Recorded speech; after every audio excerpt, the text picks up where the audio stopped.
దైవ మర్మములు.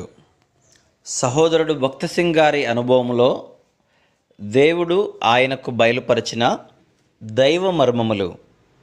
జూలై 1. పర్వత శిఖర అనుభవం యొక్క రహస్యములు.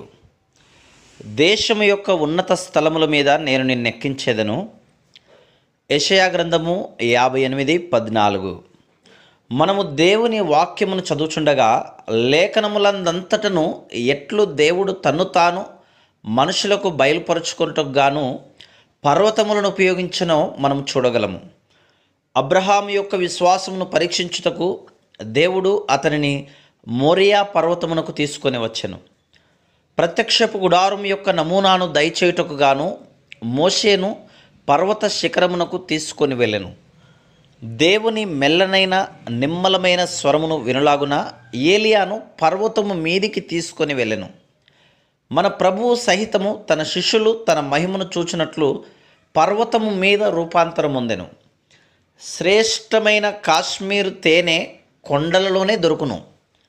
చెకుముకి రాతి నుండి వచ్చిన తైలము శ్రేష్టమైనది. ఈ తైలము పెట్రోలు కాదు కానీ వంటకు ఉపయోగించు నూనె అయి ఉన్నది.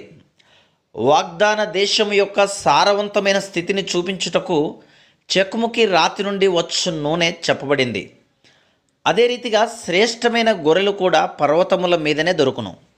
శ్రేష్టమైన దూడలు స్విట్జర్లాండ్ దేశంలోని ఉన్నత పర్వతముల మీద దొరుకును. శ్రేష్టమైన పాలు వెన్న కూడా ఈ దేశము నుండే వచ్చును. ప్రవక్త అయిన యెషయా యేసుక్రీస్తు ప్రభువు యొక్క మరణ, భూస్థాపన, పునరుత్థానములను గూర్చిన వివరణములను తెలియజేయుచున్నాడు. యెషయా గ్రంథము రక్షణ యొక్క వివిధ కోణములను వివరించుచున్నది. దేవుని వాక్యమును చదువునప్పుడు మనము శిఖరము నుండి శిఖరమునకు వెళ్ళెదము. యెషయా 24 నుండి 66 అధ్యాయములు అనగా ఈ 42 అధ్యాయములలో రక్షణ అను పర్వత శిఖరములను గూర్చిన వివరములను మనకు గల గొప్పదైన మహిమాయుక్తమైన రక్షణను చూడగలము. Praise the lord.